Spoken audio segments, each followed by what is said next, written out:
सभी पत्रकार साथियों को मेरा नमस्कार। जैसा कि आप सब जानते हैं कि पिछले 2 साल से भारतीय जनता पार्टी की केंद्र सरकार, उनकी ईडी, उनकी सीबीआई एक्साइज पॉलिसी की जांच कर रही है।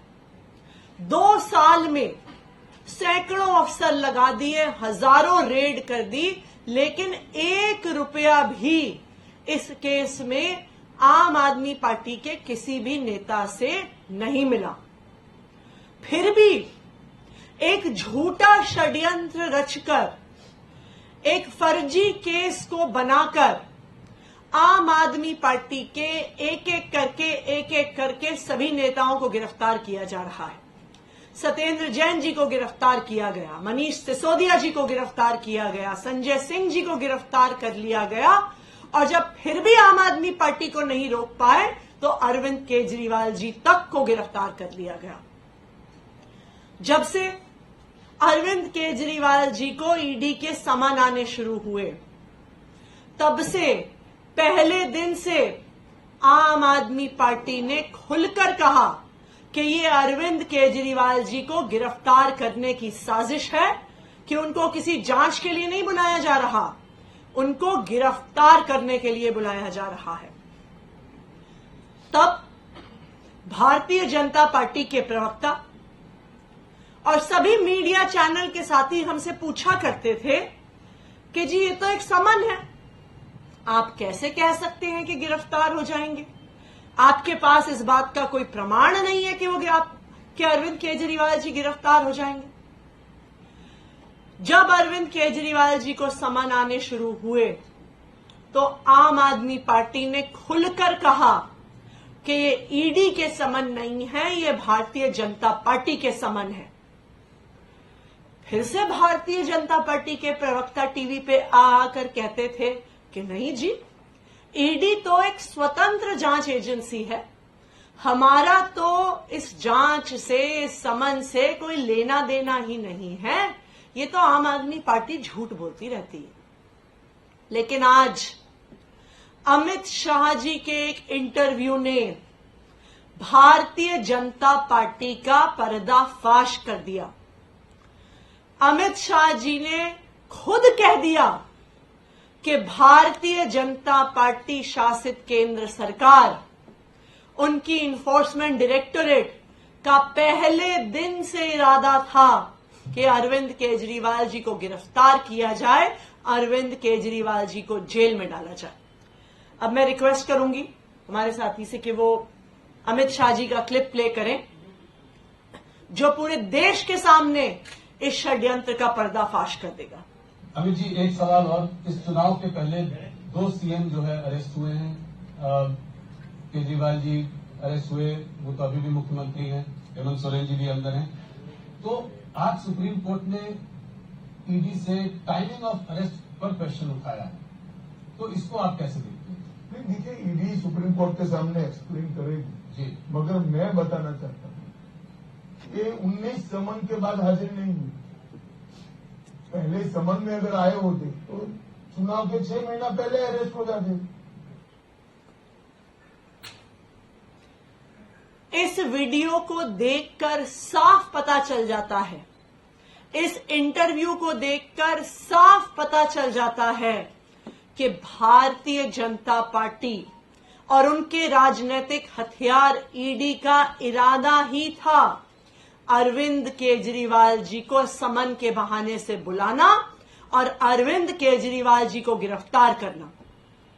आज अमित शाह जी का ये बयान ये साफ कर देता है कि ये पूरा एक्साइज पॉलिसी का मैटर और जो उसकी जांच 2 साल से चल रही है, एक सोची समझी साजिश है, एक सोचा समझा षड्यंत्र है, आम आदमी पार्टी को परेशान करने के लिए, आम आदमी पार्टी के नेताओं को गिरफ्तार करने के लिए, अरविंद केजरीवाल जी को गिरफ्तार करने के लिए।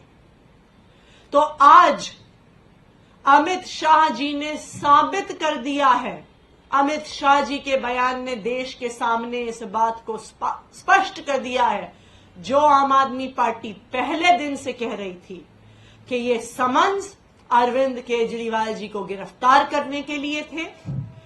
ये जो पूरा जांच है ये सिर्फ एक षड्यंत्र है और आज पूरे देश को भी ये पता चल गया है कि भारतीय जनता पार्टी को, प्रधानमंत्री नरेंद्र मोदी जी को, अमित शाह जी को अरविंद केजरीवाल जी से डर लगता है।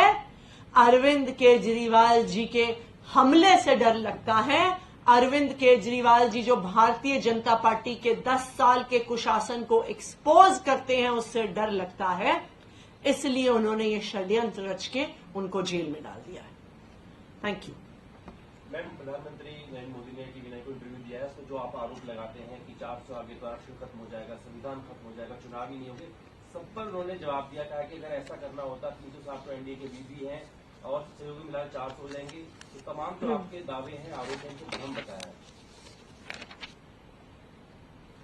प्रधानमंत्री नरेंद्र मोदी जी इस बात का जवाब दें कि क्यों भारतीय जनता पार्टी से जो सारे जुड़े हुए संगठन हैं और जो सारे जुड़े हुए लोग हैं आरक्षण का विरोध करते हैं। मोदी जी मोहन भागवत जी के सालों से चलते आ रहे बयानों का जवाब दें कि वो आरक्षण खत्म करना चाहते हैं। मोदी जी के फॉर्मर एडवाइजर विवेक देबरॉय जो सालों तक मोदी जी के साथ काम करते रहे, लगातार बयान देते थे कि आरक्षण खत्म होना चाहिए। मोदी जी ये बताएं क्यों चाहिए उनको 400 सीटें, क्यों वो सिर्फ 272 सीटों की बात नहीं कर रहे, क्यों 400 सीटें चाहिए? क्योंकि उनको संविधान को बदलना है, क्योंकि उन्हें आरक्षण को खत्म करना है। मोदी जी जवाब दें कि जो उनके कैंडिडेट्स हैं, चाहे अयोध्या से लड़ रहे एमपी कैंडिडेट, चाहे अरुण गोविल, चाहे देश के अलग अलग हिस्सों से लड़ रहे उनके एमपी कैंडिडेट्स, क्यों कह रहे हैं कि 400 पार चाहिए? क्योंकि संविधान बदलना है। ये बिल्कुल साफ है कि भारतीय जनता पार्टी इस देश का संविधान बदलना चाहती है। भारतीय जनता पार्टी इस देश में चुनाव खत्म करना चाहती है और इसके ट्रेलर हम देख चुके हैं। हमने देखा है कि चंडीगढ़ में क्या हुआ, हमने देखा है कि किस तरह से दिल्ली में मेयर के चुनाव को ही खत्म कर दिया गया, हमने देखा है कि किस तरह से सूरत में, इंदौर में बिना चुनाव किए सामने वाले कैंडिडेट्स को डरा के, धमका के उनके नॉमिनेशंस विड्रॉ करवाए जा रहे हैं। पहले तो Bharatiya Janata party operation lotus करके चुनाव के बाद सरकारें गिराती थी। अब भारतीय जनता पार्टी का ये नया स्वरूप है, नया षड्यंत्र है कि अब वो चुनाव होने ही नहीं देते। चुनाव होंगे ही नहीं तो सरकार गिराने की बात नहीं आएगी।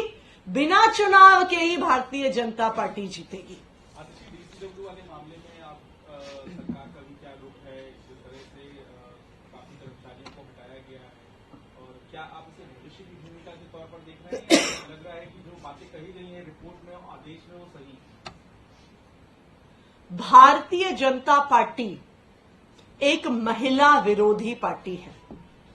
ये वो भारतीय जनता पार्टी है जो प्रज्वल रेवन्ना जैसे व्यक्ति को चुनाव लड़वाती है।